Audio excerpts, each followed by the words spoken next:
To the Western eye, these images look like chaos. They look like hatred. But you have to ask, what are they actually hating? Iran has stood for decades as a defiant force, not just against a country but against an ideology. They don't just see the West as a political rival.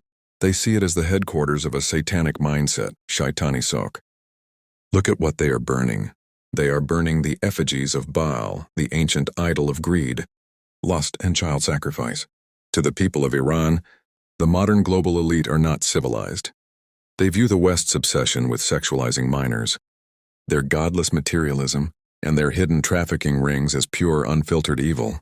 They believe the world has been hijacked by a cult that normalized sin. When they light these fires in Tehran, they are sending a signal to the universe.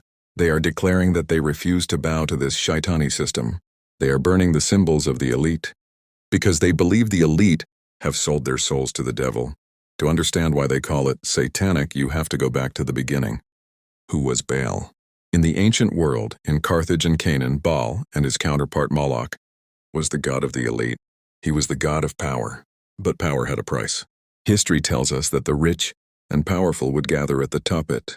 They would take their own children, the most innocent among them, and pass them through the fire. They believed that by shedding innocent blood, they bought prosperity. It was a religion of the 1%. The poor could not afford such a sacrifice. Only the rulers did this. The Iranians know this history. When they paint Baal on that statue, they are saying, "The God of the West hasn't changed. You just gave him a new name." And here is where the conspiracy becomes a criminal case. The unsealed files from Little St. James paint a picture that looks terrifyingly like those ancient rituals. We aren't just talking about trafficking. We are hearing allegations of sexier rings that operated at the highest levels of government. The darkest whispers, the ones the media refuses to touch, speak of things far worse than abuse. They speak of hunting parties. They speak of the butchering of innocents. Survivors and leaked files have hinted at the obsession with young blood, the consumption of vitality to stay young.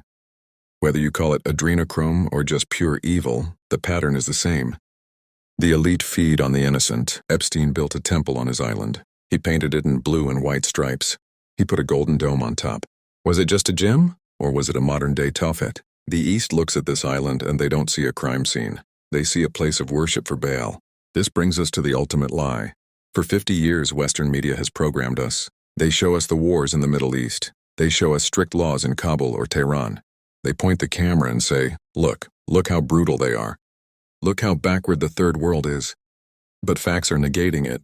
Who is truly the savage? Is it the man in the desert defending his home? Or is it the man in the skyscraper who orders the bombing of that home, and then goes to a private island to abuse a child? The West calls itself first world. It calls itself civilized.